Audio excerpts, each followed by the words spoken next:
Welcome to Madame Raven's. This way to the library. She's been expecting you.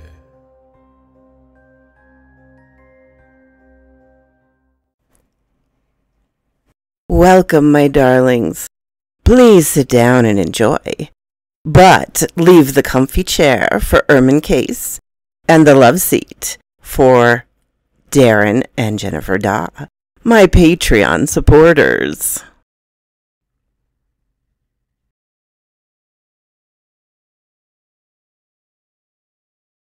Well, my darlings, this is my 400th video. I'm so glad to share them with you. And today I have a new author. Natalie Brown, aka Bunny B03. Today I bring you The Blooming. Millie, wake up. Come on, it's your birthday. Today's a very special day. You're 18. Mom's working, so you get to spend the whole day with me. Meet me in the living room when you're ready. My sister Elena sings cheerfully.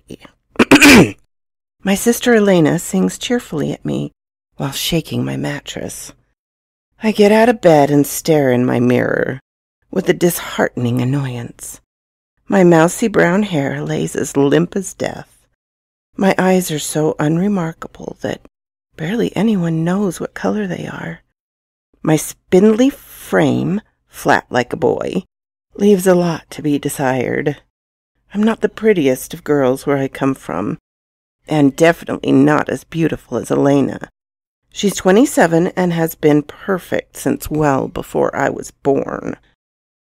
Every hair, every curve in place.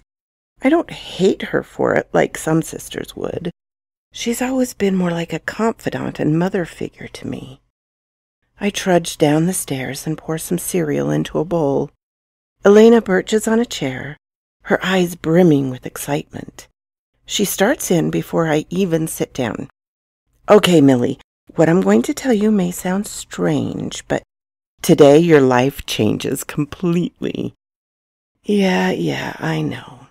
Today I'm legally an adult. I'm now legally able to be held accountable for all my decisions, along with the tidal wave of credit card offers that could suck me into debt. I interrupted her. Elena's face gets serious and she cuts me off. No. Well, I mean, yes, but that's not what I'm talking about. You know the women in our family have always been a little different, right? I nod in agreement. It's true, the lineage of women we come from were all strikingly beautiful, independent, and strong-willed. I don't see what that has to do with this, though. She continues. Well, every Valentine's Day after our 18th birthday, something called the blooming takes place. It sounds weird, but hear me out. You were born on February 13th, so there's not much time to teach you everything. Once again, I interrupted her. It's a habit of mine. Elena, what are you talking about? I'm too tired for this right now. Stop being so cryptic and weird. Millie, I'm serious, damn it. Listen to me. She pounds her fist down on the table in front of me, then smooths out the tablecloth, trying to soften the gesture. Go out tomorrow and find the right man. If you feel one drawing your spirit near, that's the one you want. She goes on explaining, despite my incredulous expression. Meet him for a date and let him take you home. Make sure he lives alone. There's several ways to find out without being obvious. Let nature take its course and call me the next day. Tell me everything. I say something to her about my first time being special with someone I loved. At this point, she has her hands on my shoulders and is looking into my eyes. So, I did as she told me. A tall, handsome man catches my eye the next night. I pretend that today is still my birthday. I'm amazed at how easy this is. He seems captivated by everything I say. The lines flow smoothly off my tongue. My giggles are provocatively placed with perfection. After some slight prodding, I find out that he lives alone. So I let him take me home. Our chemistry continues to build, and as these things do, nature took its course. It's 100% new to me, yet my body knows exactly what to do, what I like and didn't like. Being able to know what his body liked, it was euphoric. I wake up the next day a bit sore but happy. He's still lying there beside me peacefully, his back facing me. I snuggle him and he feels cold like marble against my skin. I roll him over and uncover him. Eyes open, no pulse. He looks withered, like a grape left in the hot sun. This hulking man from last night was reduced to such frailty, his skin almost dust-like. A slight smile rests on his thin, mummified lips. Not knowing what else to do, I call Elena in a panic and give her the address. Hey, she told me she wanted to hear all about it afterwards. Besides, my sister is the one who told me to do this in the first place. This is her problem, too, now. If anyone knows how to help me, it's her. I can't go to Mom with this or call the police. What would I even say? I'd be known as the dead lay girl for the rest of my existence. And that's if I manage to avoid a murder charge. Oh, I'm losing it. I can't even look at him. What the hell did this? There's a knock at the door. After checking the peephole and seeing my sister's face, I open it. Elena is smiling wide, completely calm. Tears are streaming down my face in horror. Elena, help me. What did I do wrong? I did exactly what you told me to do. What's wrong with me? Why is he dead? Oh, my life is over. I start clawing at my hair, my voice becoming unrecognizable with hysteria. She gathers me into a hug and starts to chuckle. Your life is not over. His is. And nothing. You did exactly what you were supposed to do. I look at her more confused. I start to yell and scream at her. But this time she's the one to interrupt me. Millie, stop. Go look in the mirror. I go into the bathroom and look at myself. My eyes are blue like the Caribbean. My hair, a flowing mane of chestnut curls. And my body, curvaceous and beautiful. My skin, utterly flawless and perfectly complected. I feel the power of his essence within my breath. Now I understand. I understand everything. I'm getting the hang of it now, and things are going to be so much fun. So quoth this raven. The Sign of a Good Mother.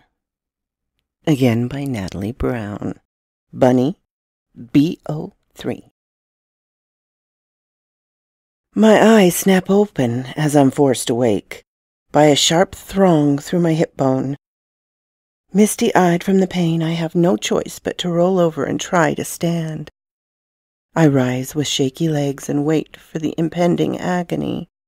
1 step down, 25 more to go till I'm in the bathroom. The second step takes place without much event, and then it hits. Instantly I double over as I feel the sharp mass of pain drop deep into my pelvis. Ashamedly, I then recognize the sound of my bladder's failure sprinkle on the floor.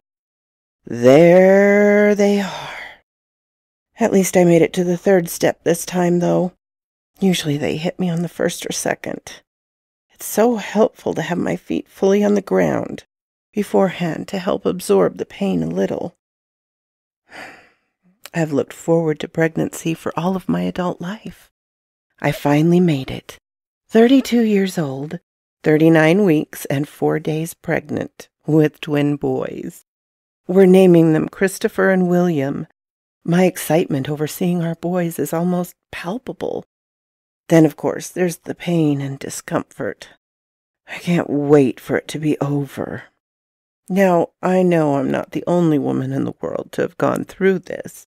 However, I think it is borderline inhumane to make me go over 38 weeks without so much as a mention of an induction. The last 2 trimesters of my pregnancy were very stressful. I had started bleeding heavily at 11 weeks. Fearing the worst, my husband Mark rushed us to the hospital. But they found absolutely nothing wrong. There was no internal abnormalities, and both babies looked perfectly fine. Aside from that, except for the constant gut-wrenching nausea, the last 2/3 of this pregnancy have passed without incident. The discomfort started at about 32 weeks, but hadn't become unbearable until I hurt 37. Now it was just sit and play the waiting game. I decided to try some of the wives' tale methods of naturally helping things along. There was lots of sex. Doctor's orders. I did my best to stay more relaxed than usual. Mark may or may not have caught me eating raw pineapple with a hot sauce drizzle more than once. Nothing was working, and I was getting more miserable by the day. The time came for my mom's daily phone call update. "Hey, Mom, no labor yet." "Yeah, I'm okay." "Yes, the boys are fine." "How are you and Dad?" I asked casually. "We're fine, babe. Listen, what you need to do is have Mark go and drive you down a bumpy dirt road. That'll speed things right along. Your grandmother took me down a bumpy road when I was pregnant, and you came out the next day." My mother told me this a lot of times, but I never really considered taking her seriously until now. "Mom, how is that safe? That sounds like an aggressive way to start labor." Mom interrupted me. "You girls today. You get pregnant for the first time and you think you know better than everyone. Why do you think they tell you to have sex? What do you think that is? It's jostling. Your womb needs to be jostled, and what a ride." She laughed loud and dirtily. "Mom, I can't eat it. Oh, gross!" "Everything is fine, I promise. When it's time, you'll be the first to know, okay? I love you." I hang up and told Mark what my mom had told me. He shakes his head with a smile. "Sure, okay, let's just shake the baby out. Isn't there a syndrome for that?" "Yeah, that's how bad it sounds to me." One of the babies kicked my cervix, and I cried out, making hot tears prick the corner of my eyes. He rushed up to hold my hand just as I reached out for his arm to lean on. "Baby, I really don't see what would hurt to try. I can't do this anymore." "You can't go to your doctor and demand an induction without a valid medical reason. They're so cramped in there. They'll probably grow up claustrophobic from this, you know," I say to him, half joking and half pleading. So we leave to head off into the woodsy part of town. All the best dirt roads were out there. Mark stops at the beginning of the first one that we came across. "Are you sure you want to do this? You know I'll always support whatever you decide." I nod, double-check my seatbelt, and put my hand on the dashboard to somewhat brace myself. The first couple of roads were uneventful. The most that happened was that I may have peed a little. By now this was dark outside, the only visibility coming from the headlights of our car. We turned down a road that's slightly wider than the one we drove over before. I wasn't enjoying this at all. I had momentarily taken off my seatbelt to ease a cramp out of my rib when we hit. Due to the absence of streetlights, we didn't see the huge hole to the left of our path. My body bounces violently, slamming my side against my passenger door. A burn radiates through my torso that makes me scream out in pain, accompanied by a great gush of fluid. I look down to see red spreading through the middle of my jeans and the seat of the car. "Mark, take me to the hospital. Something's wrong," I command through to the tears, the horrifying red of my fingertips glistening in the moonlight. They hook me up to the fetal monitors. The nurse reading the screens tries to hide the falling of her face, but I see it. She rushes out of the room and comes back in with a doctor dressed in mint green scrubs. "Mrs. David, we're having trouble finding the second baby's heartbeat. Now, there can be a lot of reasons for this that are perfectly harmless. Just to be safe, we're going to go ahead and bring those little guys out into the world today. We're going to perform a cesarean section delivery to speed things up a bit. Sound good?" He gives me a thin smile, eyebrows raised with an anticipation of confirmation. I'm in so much pain at this point. All I can do is look to my husband. He nods and gives me the most encouraging smile he can manage. My voice is little and raspy, almost foreign to my ears. "Whatever you think is best, just to do. I just want them to be okay. The pain. Something's wrong. Please." My eyelids become heavy, and although I know I should be panicking, I feel strangely at peace. I wake up in a light blue recovery room. There are bouquets of daisies on my bedside table, beside a picture of blue water. Mark is there, his eyes swollen and red-rimmed from crying. In his arms I see a neatly packaged bundle of blue blanket, a blue cap sticking out of the top. He starts walking over to me and places the baby in my arms. "Are you sure you're awake enough to hold him?" he asks me warily. After I nod that I am, he continues, "Honey, I'm so sorry. I'll never forgive myself. One of our boys, our smaller one, didn't make it. He got knocked loose from your placenta, and by the time we got to the hospital, it had been too long." I sit there, almost numb. My eyes haven't managed to look at who I'm holding yet. The only thing that I can sputter out is, "Which one did we agree the smaller baby was? William or Christopher? I need to know for when we have a service for him." His face grimaced before bursting out in fresh tears. "Oh, baby, I'm so sorry. William is the one we lost. You're holding Christopher." He gives a heavy nod toward the sleeping bundle in my arms. I finally manage to look down. He is absolutely perfect. "Well, look at you. Hi there," I coo. He wakes up upon hearing me speak to him. There he is, our Christopher, a strawberry blonde curled cherub with the biggest, darkest blue eyes. "I'm going to love you extra hard. You probably miss your brother, huh, baby?" It was at this point that my emotional dam shattered. The tears started coming, and it didn't feel like they would ever stop. "You don't have to be sad, Christopher. William will always be with you," I said to him, trying to sound as soothing as I can. It's 2 weeks after the service. We are home and settled.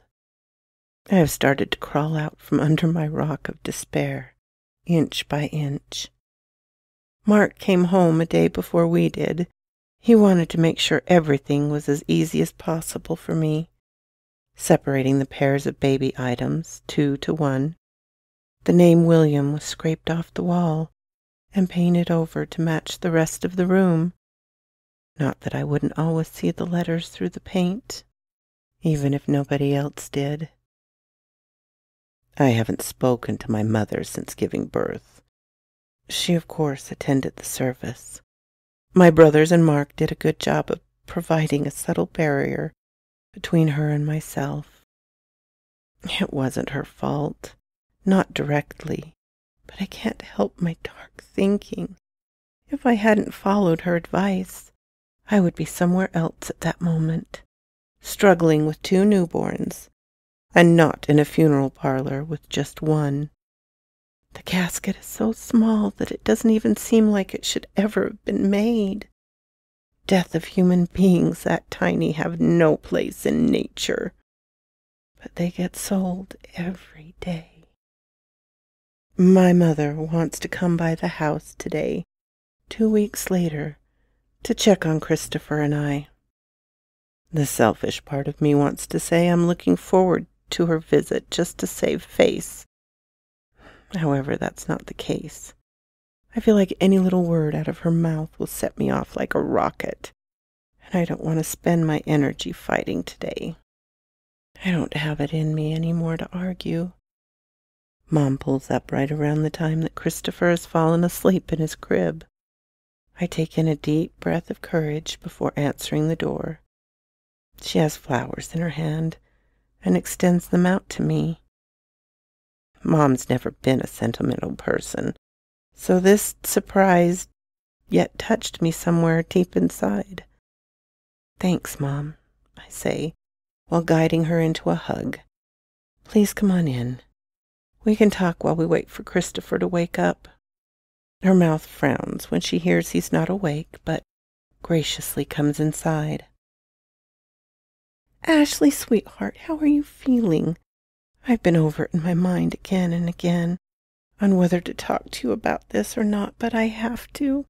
Baby, I swear I never would have given you any advice if I thought even for a fraction of a second it would harm you or my grandbabies.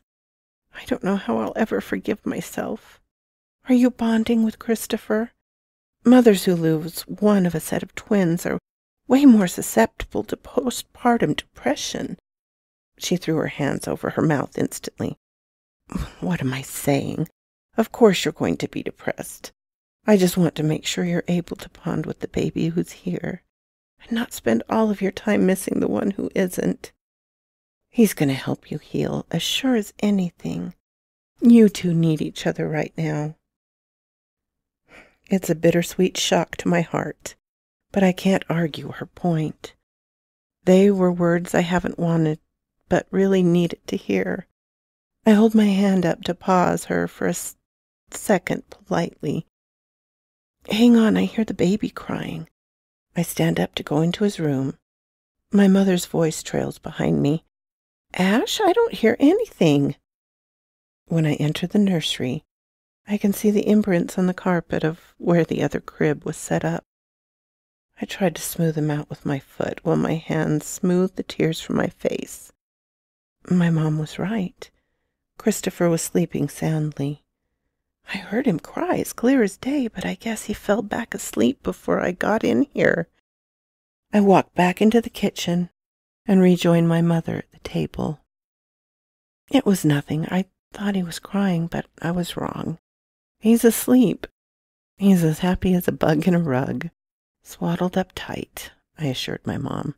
She chuckled slightly. "That's normal sometimes. You'll think you'll hear them do all kinds of things. It just means your ears are alert and tuned to your baby. It's the sign of a good mother." We talk for a few more moments, and then I hug her goodbye. The rest of the month goes on, with lots of these instances. It gets so bad that I finally mention it to the pediatrician at Christopher's 2-month appointment. He just cries so loudly, like he needs something. Then by the time I get to him, he's either laying peacefully or asleep, I explain to her. She grins and assures me all is well. Babies sometimes just make noise, even in their sleep.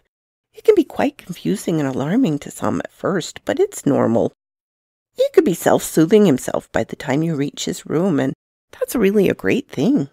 A sign of a smart baby that will likely grow to be an independent child. Try not to worry about it. You noticing just means you're close to your baby. It's the sign of a good mother. After having said that, she left the room. I packed up our things and went home. Mark is off today, and with these crying instances, I didn't sleep well last night at all. Mom is going to have herself a quick nap, I tell Mark. I hand him our baby and give both my boys a kiss. The instant my head hits the pillow, I can feel the pull of sleep sag my periphery, and I fade quickly away. I wake up to the blaring siren of a baby's cry. My feet are on the floor before my eyes are even open. All right, Chris. Mama's gonna be right there. Hang on, okay? I'm gonna make you a bottle. It's okay. Shh, shh, shh. I'm still lovingly shhing in the kitchen after the bottle is made. My phone vibrates and I pick it up off the counter. It's a text message from Mark. I call out encouragingly to the baby again as I open the message. Hey, baby. You look really tired today, so I took Chris out with me to get groceries. We should be home in a couple of hours. Enjoy your rest. Love ya. Maybe he came back early because Chris was too fussy. The message must have just come through now. Sometimes our phone does that. I turn the corner to Christopher's room and still hear the crying, so I'm not too worried. However, the second my toe enters the room, crying stops. Complete silence seeps all around me in its place. With trepidation, I creep closer to the crib, not wanting to disturb him. Lying there peacefully, all safe and sound, is no one. It's empty and cold to the touch. The crib is completely empty. I drop to my knees and sob. The tremors course through my body faster than my breath can keep up with. After searching the house and calling Mark, I believe I know what's going on now. When I had told Christopher at birth that his brother was always with him, I didn't realize just how accurate I was. I still have both my babies. I can't help but wonder about the things William will say when he learns how to talk. So quoth this raven. If you like this, please hit the little button to let me know. If you didn't, hit the little button to let me know. Leave a comment. I'm always glad to talk with you, my darlings. I'm open to suggestions and critiques. If you have not subscribed, please do so and ring the little bell so you know when to come up and see me. And I will talk to you next time, my darlings. Farewell.